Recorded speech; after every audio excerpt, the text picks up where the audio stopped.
Production and distribution of City Club Forums on IdeaStream is made possible by the generous support of PNC and the Raskin Family Fund, with additional funding from Cleveland State University, Robert Conrad, and the Payne Fund.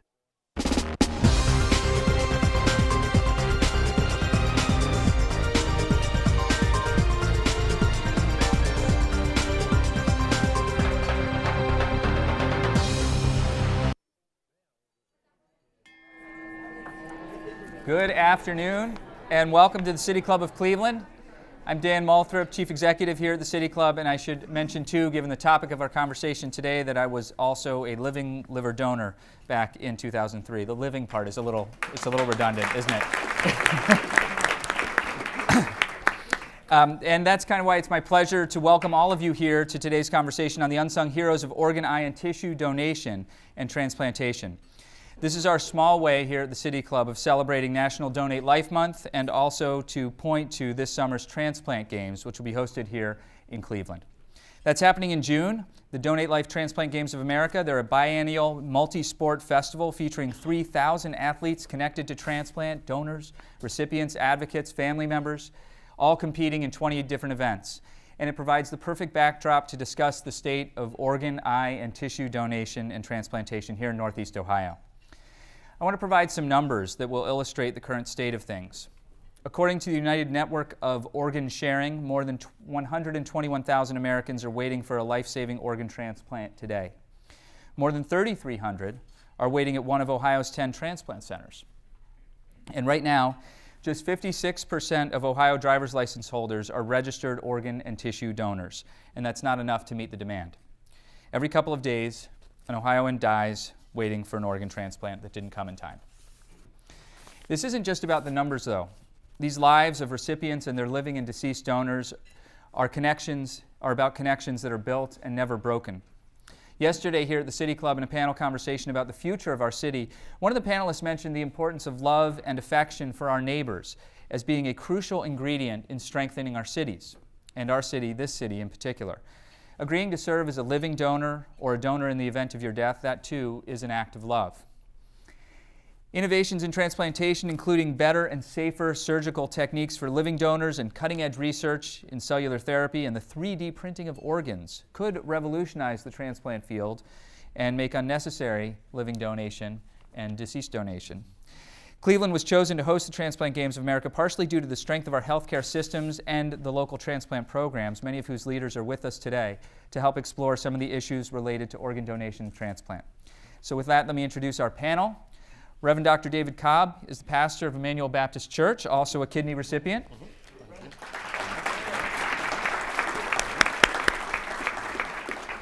Jillian Frazier is the Director of Development and Community Services for Life Bank.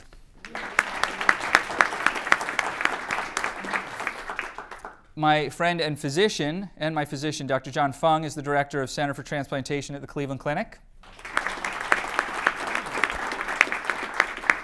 And Dr. Charles Maudlin runs the Minority Men's Health Center, and he's also a kidney transplant surgeon at the Cleveland Clinic as well.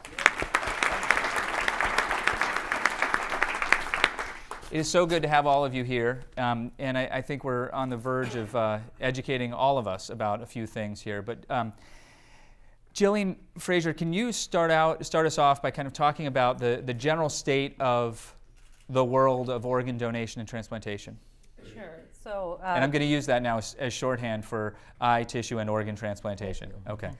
Well, Life Bank is the nonprofit organization here in Northeast Ohio that helps to heal and save lives through organ, eye, and tissue donation for transplantation. And what we are seeing, and you shared some of those statistical numbers, that here in Ohio there is over 3,000 people, near 32 to 3,300 people that are currently waiting for transplants.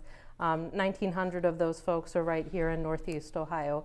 What we're seeing is certainly an increase in people having conversations, talking about organ, eye, and tissue donation, considering the option and the ability for each one of us to save and heal lives through the gift of life.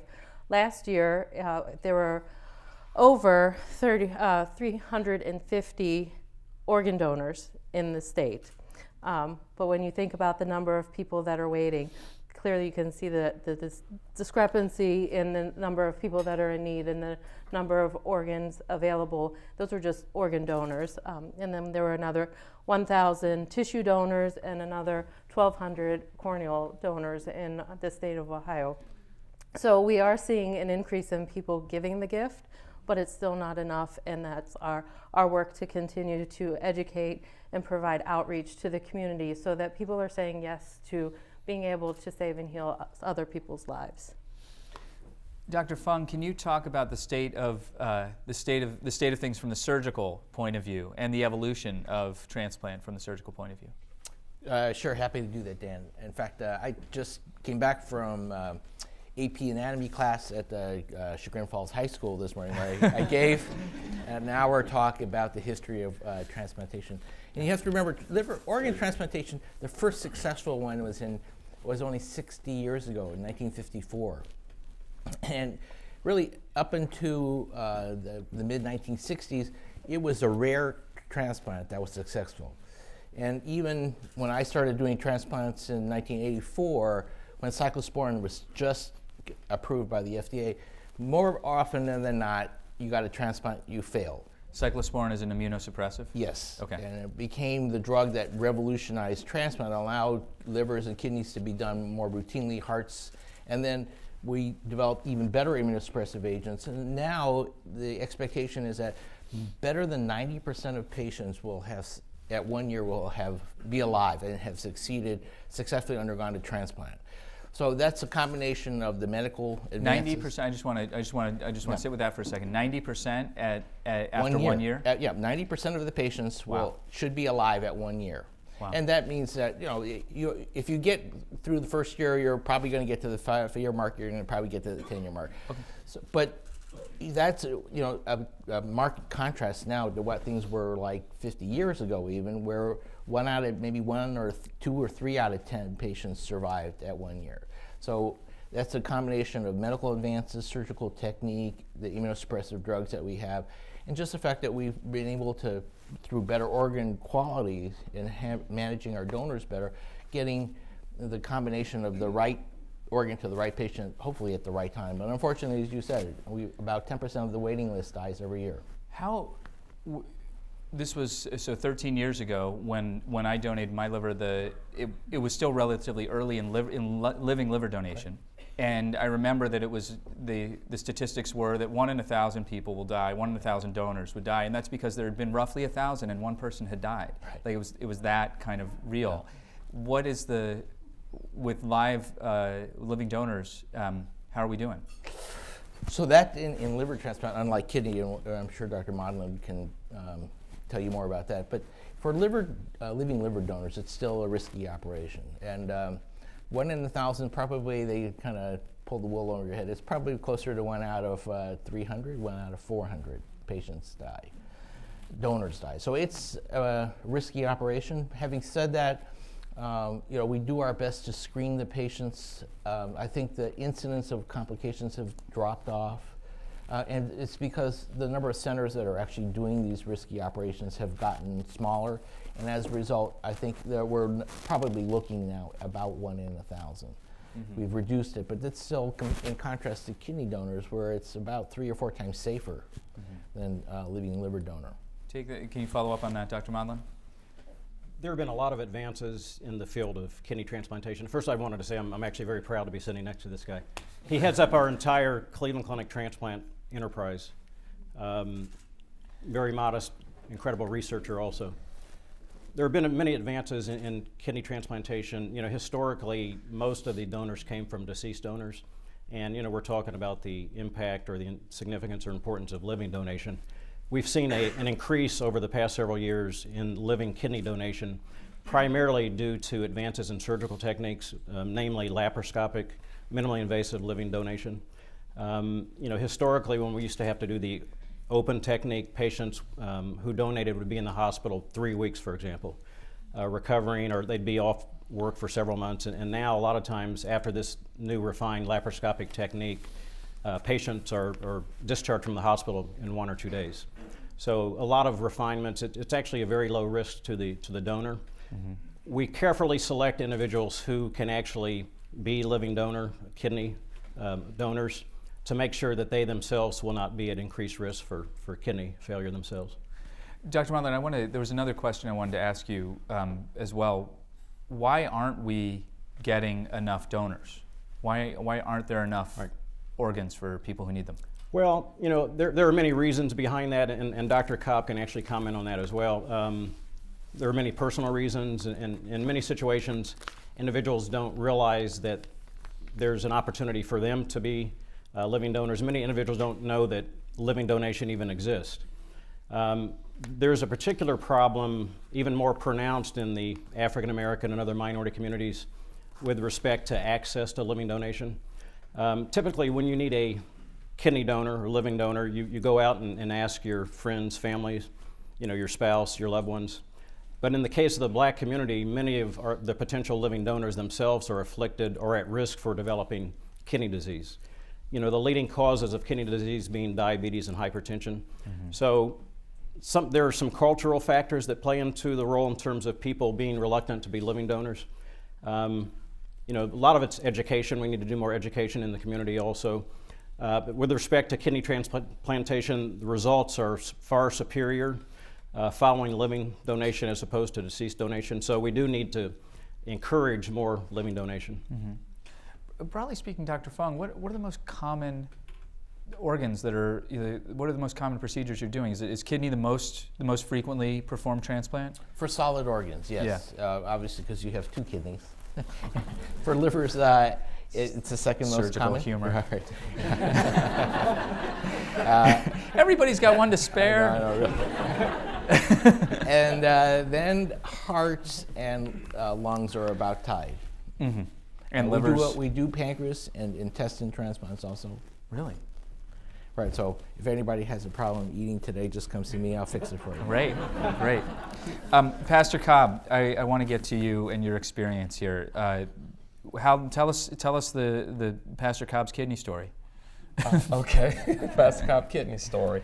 I found out in 2000 that I was beginning to suffer from kidney disease, and I would say around 2007, I came to Cleveland, Ohio, and I was actually put on the list to receive a kidney transplant.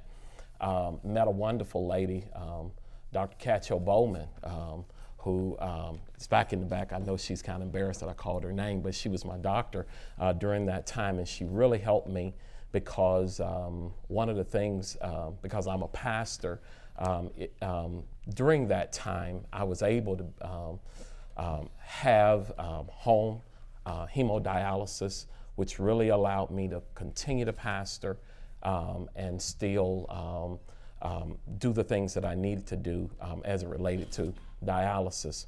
But on August 29, 2010, I received a transplant successfully, and I'm doing very well.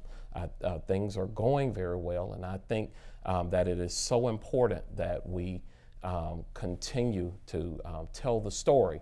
That's one of the reasons I'm working with Cleveland MOTEP, that's Minority Organ Tissue Transplant Education Program, because I think it's important that we all work together, that we do our part to help people understand the importance and the lives that can be changed, not just that individual, but my family's life has changed, and my church has changed because now I have a working kidney, and I'm just excited and just happy about the cause, and I just want to continue to push.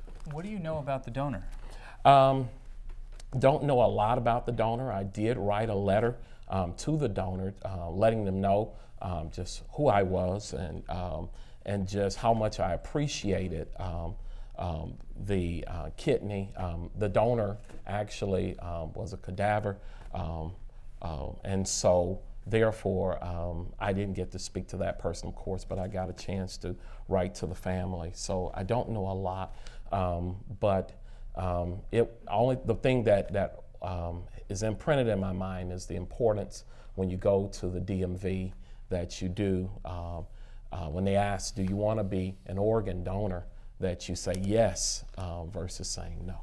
Why do people Dr. Maudlin mentioned a resistance in the black community to wanting to, even if you are healthy, to wanting to serve as either a living donor or a deceased donor in the untimely event of one's death. What reasons do people give? I think one of the reasons, or a couple of reasons, if I could go a step further. One is education. We've got to do a better job. And let me just say, we have been doing a better job of educating now. I think a lot of people weren't aware.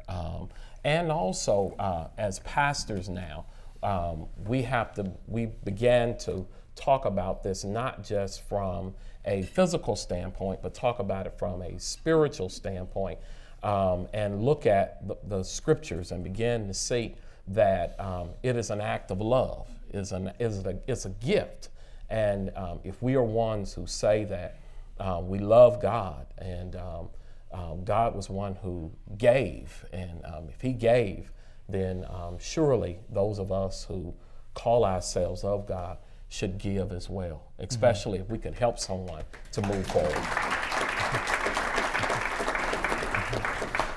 Dr. Maudlin, is there fear? Is there a fear that's driving that negative response? Yeah, that's a huge portion of the problem. And we've done a lot of focus groups in the community and received direct feedback. A lot of times people think if they sign that organ donor registration card, if they wind up in the ER or the ICU, that doctors will be body snatchers when trying to get their organs to transplant patients. Right.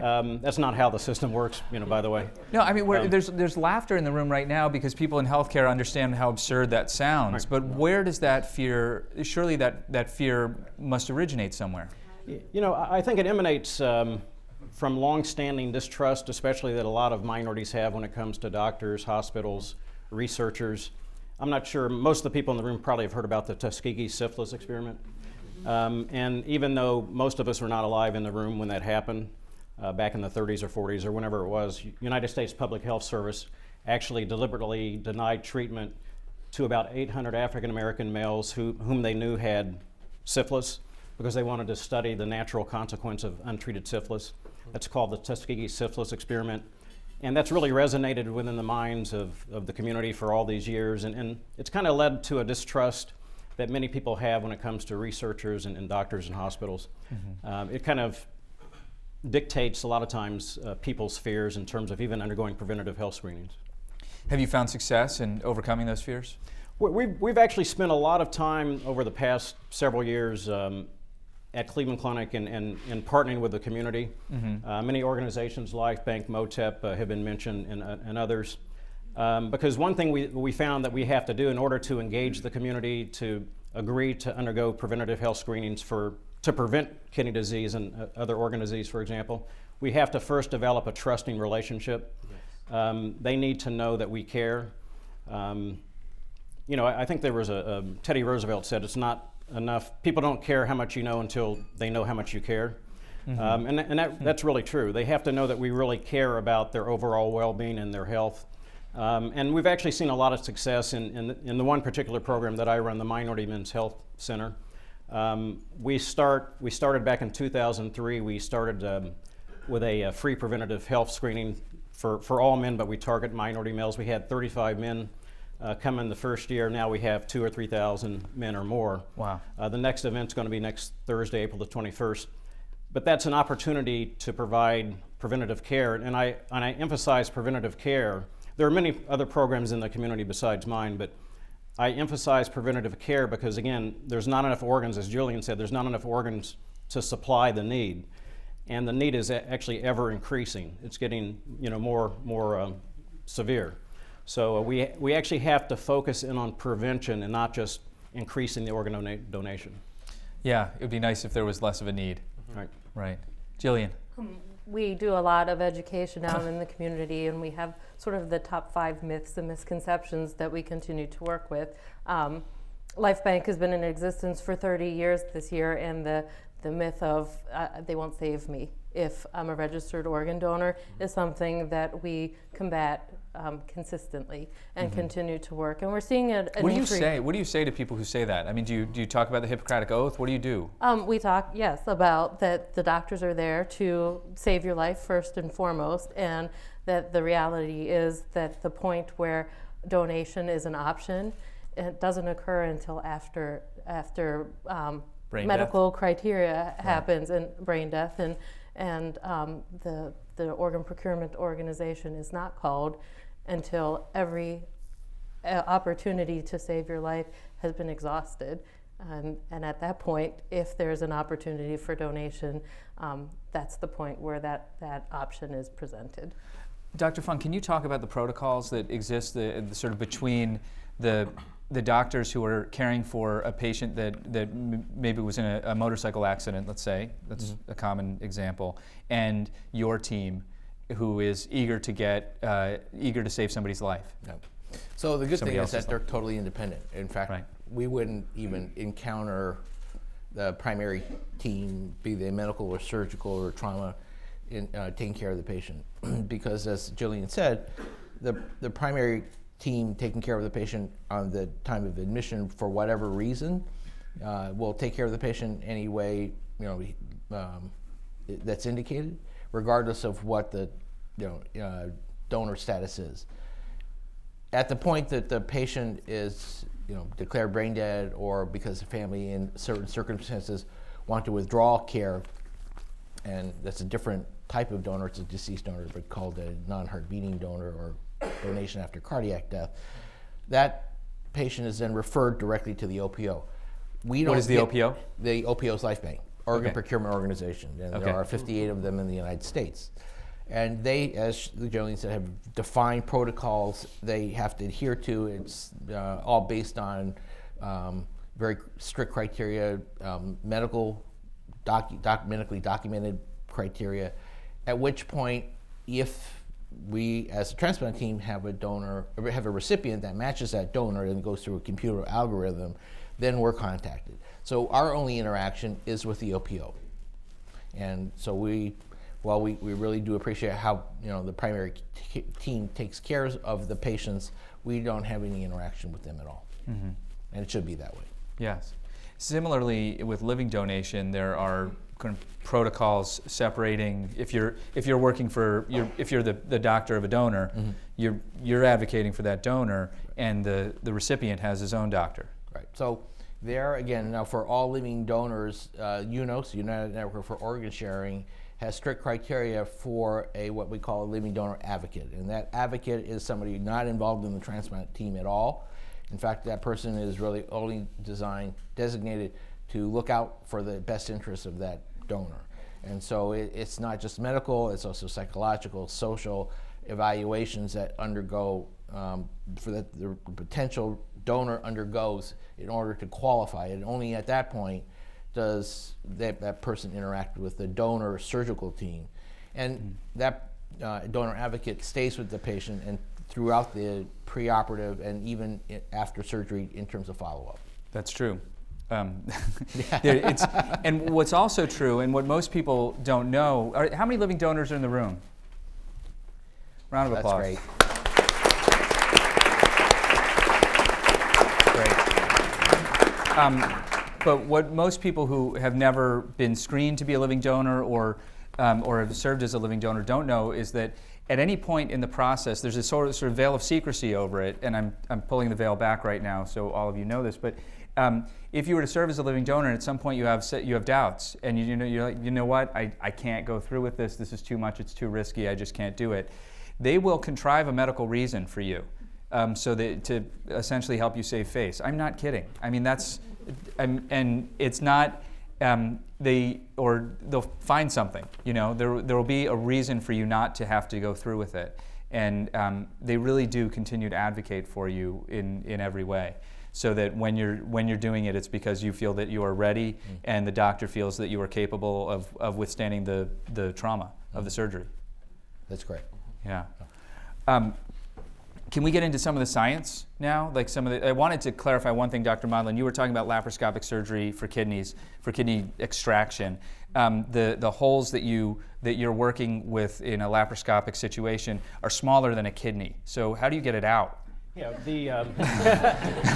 well, the kidneys sit high in we call it the retroperitoneal space. That's what I call it too. Oh, okay. And and there are certain instances where if there are multiple arteries, for example, depending on the anatomy, sometimes we still have to make an open incision, and that usually entails removing a portion of the rib, which can lead to prolonged recovery time. So what is done? Small telescopic ports are inserted into the abdominal cavity, and the kidney is mobilized. Using those instrumentations, looking at a TV screen. But then after the kidney is mobilized, It sounds like it's going to go protest. well, after the kidney is mobilized, the artery and vein are ligated. Then we make a small incision, like a bikini incision, and then actually put the hand in and extract the kidney out that way. I see. So you're going through less muscle. You're not having to take out a rib. Okay, Right. That's great. We mentioned early on, Dr. Fung, the possibility of 3D printing of organs. People have watched TED Talks about such fantastic occurrences, and also about growing human organs inside of animal models. Can you talk about some of that? And so it's potentially exciting. I mean, it is exciting. It's potentially possible to envision that happening, but that won't be for years. I mean, if we look at 3D printing now, if you remember that cells have polarity, they have a top side and bottom side. And when you do these 3D printing, you're putting cells in upside down, inside out. I mean, it will take some time for the cells to realign and create a really functional 3D. So right now it's good for, it's a great publicity thing, but it's not ready for prime time yet. But still, having said that, technology will eventually, I think, bring us to a point where we can grow human organs in animals using progenitor cells, or potentially taking a diseased organ, stripping it from the diseased cells and putting healthy cells in. That's already going on in animal models, but not right. With stem cell technology and... Yeah, right, exactly, it is. And we call it a decellularization. You take an organ, you take out all the cells, you leave the scaffold, and then you repopulate the scaffold with living cells. It's been done in animals, has been done in humans. Yeah. What has it been done? Like, what size animals? Are we talking about mice? Are we talking about pigs? What are we doing? Pigs. Up to pigs. Yeah. That's almost human size. Almost human size, right. So that's something you see on the horizon. That'll probably occur before the other two that we talked about, 3D printing. And right.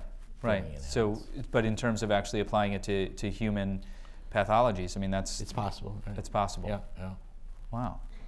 Jillian, it'd be nice if LifeBank went out of business. In that way. I didn't mean it, Absolutely. And, it's our vision that we're pursuing the day that it's an honor for an individual to be a donor and everyone waiting receives their transplant. And that's our goal. So, yes, if we put ourselves out of business, wouldn't that be amazing? With that being said, I've been at LifeBank for 9 years, and when I started, the wait list was under 100,000. Mm-hmm. And now it's up to 125,000. So, think about how rapidly it's growing. And let's not forget that this is on the horizon, but we have an opportunity and to initiate that conversation, to talk about it, and to present the option that we really, each one of us has the potential to save and heal a life, and how amazing of a legacy that is. Mm-hmm.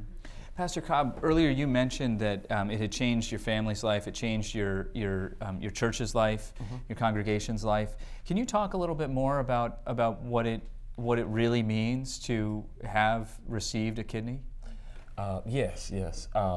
What it really means to receive a kidney, number one, your energy level is up. You feel new. You feel like you can climb any mountain. You want to do everything. It is. You feel. I guess for me, I felt like I felt before the whole kidney disease came. I would also say that just as it relates to fatigue, I wasn't as fatigued. I could now, on vacation, I didn't have to take 3 of the days and go to a dialysis center to go in. But if we went to Disney World, I'm there all day now, and the wife loves that. And the kids, they, just simple things. Do you bring the kids to Disney World? Yeah, unfortunately, yes. but yeah, so I get to do that. I get to be involved. I was involved more now in the church life. The calendar wasn't dictated around my schedule. I'm talking about when I had to put myself on dialysis, but now it's more free. I'm able to, again, events like this, I'm not thinking, okay, at around 3 or 4 o'clock, I need to make sure I'm at home so I can get on the machine. So it's a mindset change, but also it just feels so good physically. And speaking as one who has went through this, it is one of the, it's a miracle. I think that's if I had to just put it in a word, it's a miracle. And I'm just so happy to have a kidney. And for those who have not received a organ or at this time, I would say my thing to them, the thing I learned from that is, even in spite of everything, it was my faith, it was understanding that God still loves me, He still cares, and that no matter what I'm going through, I can still encourage others, I still can be there. And even those who I asked about giving a organ, I can still be there for them, love them in spite of it all, because at the end of the day, I realized that at the proper time, it was going to happen for me. And I'm just so glad it did.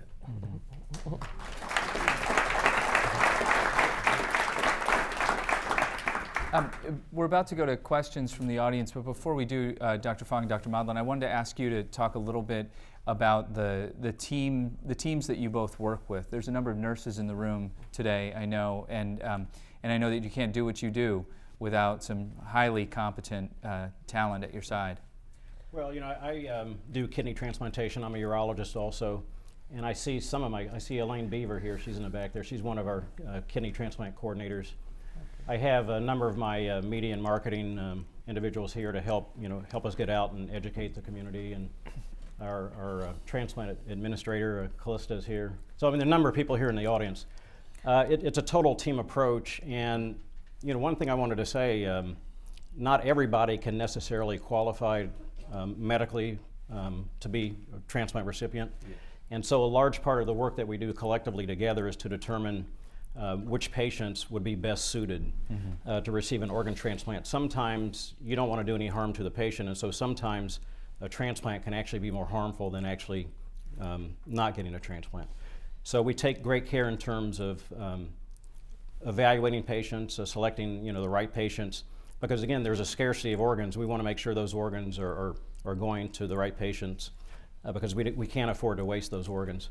The other thing is the process doesn't end once you receive a transplant. There's a long, arduous process. Pastor Cobb actually has to do a lot of work on a daily basis.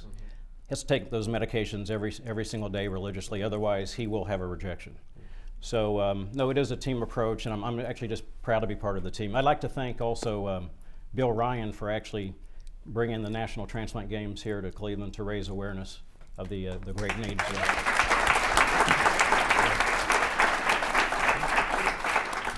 Let's go to questions from the audience. Let me just remind everybody and those of you who are joining us on YouTube. Today we are enjoying a panel conversation on the unsung heroes of organ, eye, and tissue donation and transplantation, featuring Reverend Dr. David Cobb, pastor at Emmanuel Baptist Church and a kidney recipient, Jillian Frazier of Life Bank, Dr. John Fung, who directs the Cleveland Clinic Center for Transplantation, and Dr. Charles Modlin, director of the Minority Men's Health Center and a kidney transplant surgeon at the Cleveland Clinic as well. As I said, we're about to begin the Q&A. We welcome questions from all of you, City Club members and guests alike, as well as students. Welcome to all of you. If you'd like to tweet a question, please tweet it at the City Club, and our staff will work it into the program. We'd like to remind you, too, that your questions should be brief and to the point. Holding our microphones today are our Director of Programming, Stephanie Jansky, and our Marketing and Outreach Fellow, Faye Walker.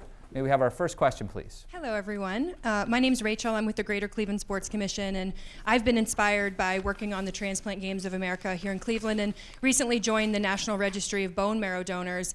And it made me wonder, you were talking about kidneys and how everyone's got two. Is there a National Registry of Kidney Donors? I mean, I realize there's more involved medically, but could I not be on a list to say I might, if called? Yeah, actually, there is a national registry, and there's a national registry, and actually over the past several years, Cleveland Clinic has actually joined a special program. It's an organ swap or exchange program. If you, for instance, have somebody who wants to give you a kidney, but they're not compatible, they actually can go on that list to give to somebody else, and then their individual can give to you. There can be a long chain also, but we've increased the number of living donors that way as well. Oh, wow. I wanted to say, I didn't miss you, Donna Furchel is one of our transplant coordinators here as well. It's tough when you start naming the Right. individuals and then you're going to leave somebody out. It's hard. Right. It's like the Oscars problem. Hi, my name's Rachel Summer. I was fortunate enough to be able to donate a kidney to my daughter when she was 2 years old, but I know not everybody's that fortunate. And one of the things Dr. Modlin talked about, the medical side of making sure a patient is eligible. Well, there's another side as well, and Dr. Modlin and I have talked about this, but I thought it might be helpful for the group to realize, and maybe you could talk a little bit about the need for patients to have support and the different pieces that are involved in eligibility to receive a transplant. And when we have communities that are very disenfranchised, they don't always have the support they need from family and friends to help them during and after that process. And what can we do as citizens, service providers, to make sure that we're making the opportunity to receive organs more equitable for all of our people? Yeah, thanks for the question. I mean, that's a very complex problem that we face in the transplant community. Not only do we have to make sure people are medically suitable, but socially, psychologically suitable to not only receive but also manage and maintain the organ. Some of the most vulnerable populations are minority populations, which is becoming even more of a problem given the fact that the demographic in this nation is rapidly changing. I think in the next 20, 30 years or so, minorities will actually assume the majority position, and so minorities have higher rates of all kinds of conditions, and so you can kind of surmise and understand this is going to be even a growing problem. We call these the social determinants of health that you speak of. Some people don't have the support systems, transportation. Some people don't have access to getting the medications that we prescribe. Some of these transplant medications, Pastor Cobb can attest to, cost maybe $1,000 a month or more. And so when we evaluate patients to determine if they can receive transplants, they undergo a thorough, extensive social work evaluation. And it's important that we do make sure there is some kind of support system, because again, we have actually a responsibility as healthcare providers to make sure that organ is going to last as long as it can. But it's a major problem. We need to partner with outside organizations to help solve this problem. Dr. Modlin, what happens if a patient is too poor to be able to afford the medications post-surgery? Yeah, some of these pharmaceutical companies have very generous charity assistance programs to help bridge the gap.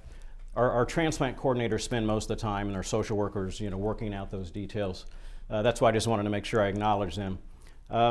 Unfortunately, there are some instances where patients are denied opportunities to receive transplants if we feel that they won't have access to any medications whatsoever. The other thing is sometimes we can give them more generic medications, which we feel are suitable and adequate. But they're not necessarily the newer generation medications, immunosuppressive medications. Mm-hmm. Dr. Fung, do you have anything to add to that? This is a challenge, I think, for healthcare in the United States, maybe less so now with the Affordable Care Act, but still there are populations of people in the United States that are not able to access transplantation because of lack of the resources. And even though we're very blessed in Ohio to have had Medicaid expansion for many of our patients, and so within Ohio it's rare to get a patient who can't qualify for a transplant because of financial status. We know several in the surrounding states that have not adopted Medicaid expansion that we can't accept them. So it is a challenge, and it's a broader social problem than it is just related to transplant, but it's highlighted in transplant because it is a life or death kind of thing, and unfortunately we're stuck in the middle, trying to adjudicate that when it really should be a societal answer. Mm-hmm. Yeah. Rachel, your question touched on support for patients, both donors and recipients, and I would be extremely remiss if I didn't recognize my mother sitting at the back who cared for me for about 4 weeks.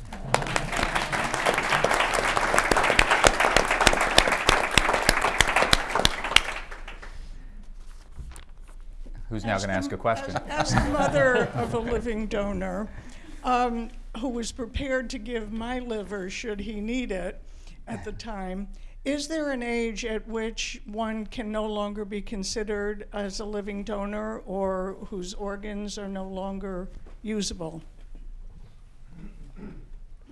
Well, that's a good question. So because we're talking about Dan's liver and and the fact that you had volunteered to be a living liver donor for him if something happened. The reality is that, we know the liver can grow back. It's an amazing organ.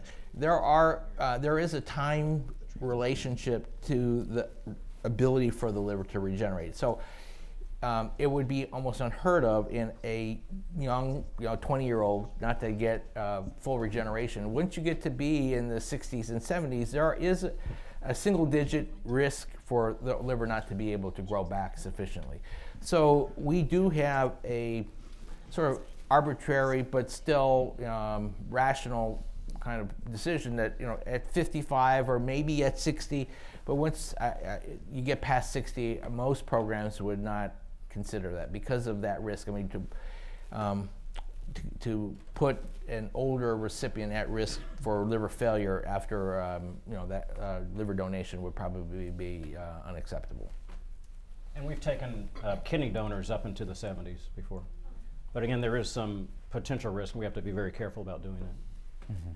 I guess I would also just interject, because one thing we see when we're monitoring the donor registration rates is that we start seeing people self-selecting to decline to be a registered donor because they think they're too old or they're too sick. And one of our education pieces is don't rule yourself out. If you want to be considered to give the gift of life, please designate your wishes, talk to your loved ones, so that upon your death there is the opportunity for evaluation as to whether or not that your organs, corneals, and tissues could go on to save and heal another life. And there have been some unique cases where some very senior folks have been able to be a donor and help to save someone. I believe that it was a gentleman that was in his 90s. Yeah. So I did want to clarify. Yeah. What we talked about was living donors, because deceased donors, there is no age limit. And I think the actual record for a deceased donor, liver donor, was 97. Oh my gosh. So it's not. It's really how well you take care of yourself before you die, and there are lots of factors that go into it. But don't rule yourself out because of the age. That's not an appropriate limitation. Just don't go anywhere anytime soon, Mom. But also to clarify, I mean, we've been spending a lot of time talking about liver and kidney, but in your world, Jillian, right. I mean, there's almost nothing that can't be donated. Well, there are organs, your heart, your lungs, your kidneys, your pancreas, your intestine. There's an opportunity, but also tissue and bone, corneals, and actually now nerves. And there's amazing things. I think I mentioned to you before, I'm incredibly inspired every day going to work and seeing these stories and looking at in awe of what medical science, the human body, and human spirit are capable of. I mean, it's really incredible. And for us, too, we have the opportunity to interact with donor families. Let's talk about some unsung heroes, right? These individuals who had a time in their life where they've experienced horrific tragedy and unexpected death that has happened, and they have honored their loved ones' wishes and or made the decision to donate at that time. And what they tell us is that it has been a part of their own healing to know that their loved one's legacy lives on, and to have the experience of someone like Reverend Cobb to receive a letter from them saying, you know, because of your loved one, I'm here. I'm still able to pastor, to share my work, to be there, to go to Disneyland with my kids. If that's your thing, if that's she's not judging. But to have that opportunity and to be able to have that experience, and that's absolutely amazing. And you know, when we talk about our mission of saving and healing lives, we talk about that healing piece is not just the healing of the recipient, but the healing of the donor family as well. I'm so glad you brought that up, Jillian. It's very, it's important. Who's next? Yeah. I'm John Sharp, and I wanted to give a plug to the HLA labs, the testing labs. My sister works at one in Emory University, and she told me about a program of multiple organ donations occurring at the same time, coordinated. I'm not sure what the right term is. Can you talk about that, and has that been done in Cleveland, and how successful that kind of program is? And what does HLA stand for? Human leukocyte antigen. Oh, thank you. Well done, sir. It's a tissue. It's basically tissue typing. Okay. All right. But I think Charles can, Dr. Monlin can talk. Yeah, about you're talking about the National Kidney Registry. I kind of referenced it a little bit earlier, where individuals who have prospective or potential donors, if they're not compatible, then they actually can go on this national registry, and then there can be several chains where individuals can actually swap kidneys with other individuals who have incompatible donors. We've been doing it for the past several years. Our program is actually headed up by Dr. Stuart Fleckner. We've had a lot of great results, and it's really increased the number of kidney living transplants that we've been able to perform, get people off the waiting list. Whenever we can do a living kidney transplant, you have to understand that gives somebody else an opportunity on the waiting list to get a deceased donor kidney. So it's very important that that program exists. I just want to make a plug because Ohio was the first state, in fact, that piloted this paired kidney exchange. Wonderful. Hi, I'm Sally Coburn. I'm an organ donor mom and special events director for Transplant Games of America. And my question is relative to living donors and what insurance companies are doing to support the living donors, and also employers in terms of time off for recovery. Could you speak to that in Ohio? Well, I know for kidneys, the recipient insurance company actually pays the expenses for the living donor. In many instances, travel, hotel costs, things like that. I haven't actually personally seen any cases where donors have actually been denied an opportunity to donate. I mean, the transplant coordinators would know more about that than I would. But I think it's important that actually we educate not only the community but also the corporate world to understand the importance of this and to support this as well. Living donation. Yeah, I would just say it's not universal. We do have patients whose as recipients won't cover the donor. It's increasingly rare, but it still occurs. I think the challenge is to, part of this is the quality of the plan that the recipient has. And I think more and more as the restrictions for, the quality health plan and the services provided that are required by that health plan increase and become more uniform. But I think that will those instances should become even rarer, but it still occurs. And most companies, I would say, that are pretty good in terms of providing time off, but it's not, again, not universal. There was also legislation that was passed under 10 years ago, but that there is up to a $10,000 tax credit for a living donor to help in offsetting the costs that they may have occurred that wouldn't be covered by insurance, travel, time off. Is that retroactive? Can I? Sorry. I would say, too, though, to your point, in 13 years since I donated, I've never been denied coverage for the pre-existing condition of missing part of my liver, and I think, and nor was I denied life insurance. So I got a pretty decent rate, right? So it means, I think a lot of the insurers see that the fact that you can serve as a living donor as a sign of your vitality, robust health, or something. Well, I can attest to that. You're in great shape, Dan. I should be so lucky. Dan, I think we can make some City Club history tonight. Today, my name is Ron Kisner. I'm O negative. I see Dr. Fung and Dr. Modlin here. This looks like a very healthy crowd. We could find a room out there. Just go in and make this happen. In about 20 minutes, we get to have it done. Dr. Modlin, if you would address this. One of the things you said about one of the things that prohibits minority donations is the health of the potential donator, that the donor himself or herself may not be in adequate health. And I wondered if you could address maybe some of the lifestyle issues that a potential donor needs to be ascribing to. I think, Ron, they may have they have missed the fact that you're waiting for a kidney transplant. Oh, yeah. Thank you.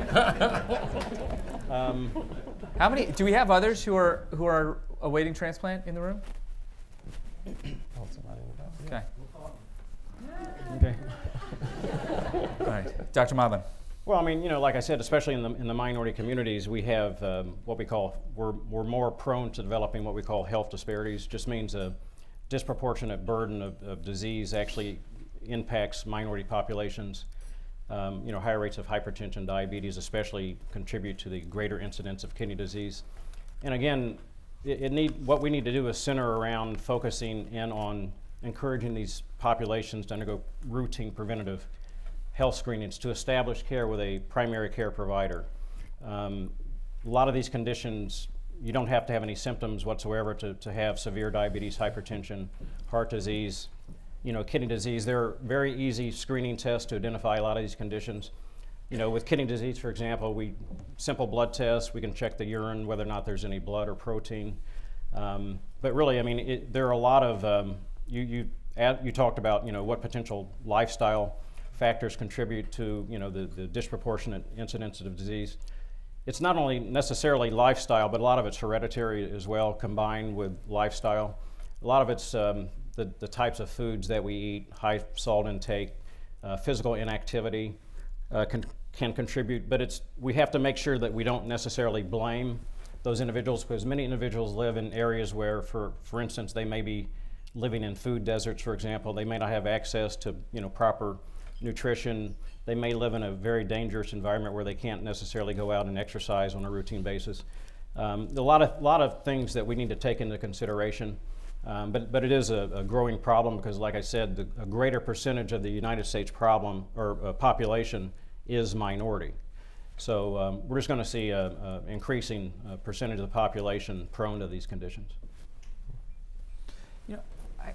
I have this quick question though. Why do we do this at the DMV? Why does this whole organ donation thing happen with the Department of Motor Vehicles and not with your primary care physician? And in an era when we're all moving towards what's ultimately going to be a universal electronic medical record, why wouldn't it be there? Well, because the state owns the donor registry. There's a misconception that Life Bank owns the donor registry. We do not.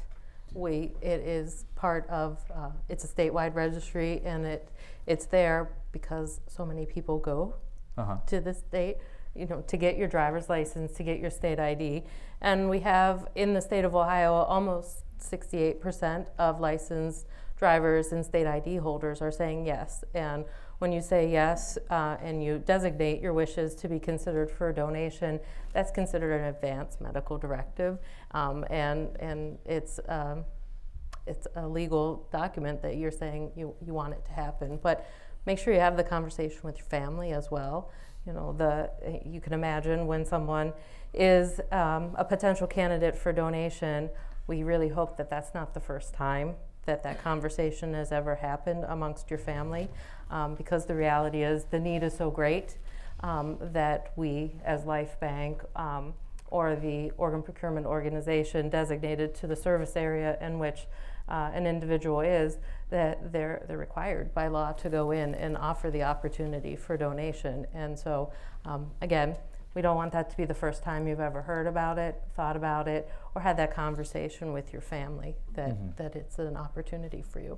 Great.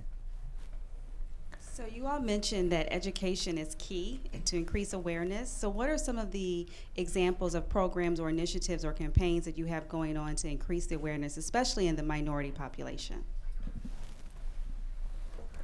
For the church, one of the things that we're doing is we have, like for this month, we have for Minority Health Month, we have doctors who come in to the church to explain about taking care of yourself, and also we have classes that go on throughout the month. But now one of the things that we've started to do is to have healthy eating, healthy cooking classes that people go to, and it's become, I've worked with now, I think it's about 9 or 10 churches now that operate with this program, where we go in and we talk about how to cook better, and also just things like high blood pressure, and begin to talk about what are some things that we can do to begin to change the statistics. And so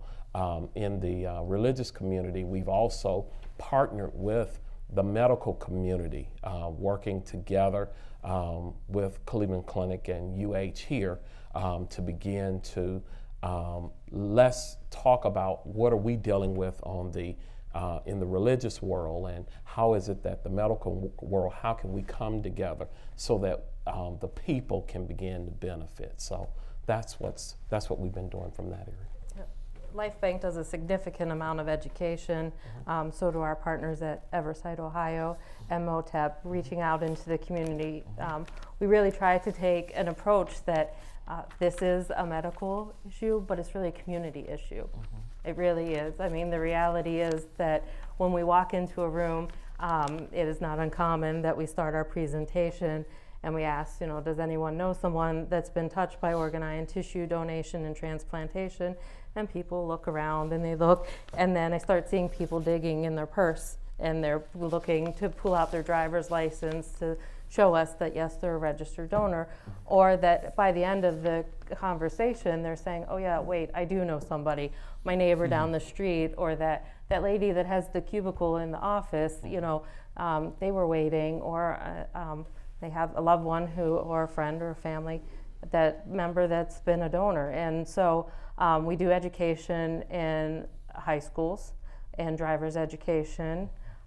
We do work partnerships, we call it Community Champion, where we try to ask workplaces to let us come in and talk about it, because again, this is really something that's going to have the potential to impact everyone. It's anyone, anytime, anywhere that could potentially be a donor or be in need. Not everybody has a long-term medical condition that has positioned them that they're going to need a transplant. Sometimes it can be a relative surprise, and we hear stories about that all the time. So we do a lot of education out there and try to do partnerships to reach out. Bringing the transplant games to Cleveland was really one of those pieces in a campaign that is huge to our community, to get the word out, to have people beyond just our medical professionals, who are absolutely key and important. And again, this is really a community issue and something that we need to get out there. So we're working hard to get there. And efforts like this, of course, are part of that. And this is on YouTube, so if you've got people you want to share it with, it's an educational resource available to everybody, to the entire community. Jillian Fraser, Pastor Cobb, Dr. Fung, Dr. Modlin, thank you so much. Thank you.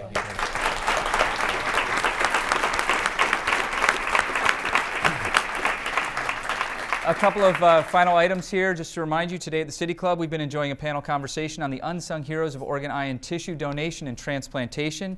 Today's forum is sponsored by the Cleveland Clinic. Thank you so much. It's part of our Healthcare Innovation Series.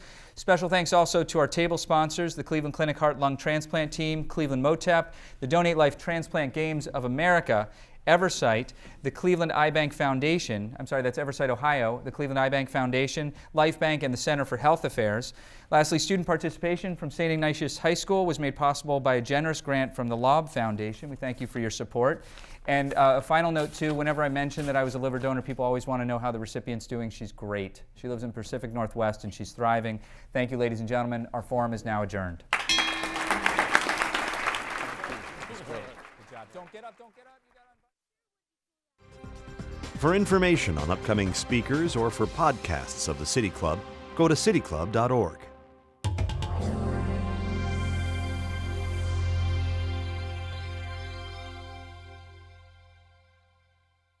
Production and distribution of City Club Forums on IdeaStream is made possible by the generous support of PNC and the Raskin Family Fund, with additional funding from Cleveland State University, Robert Conrad, and the Payne Fund.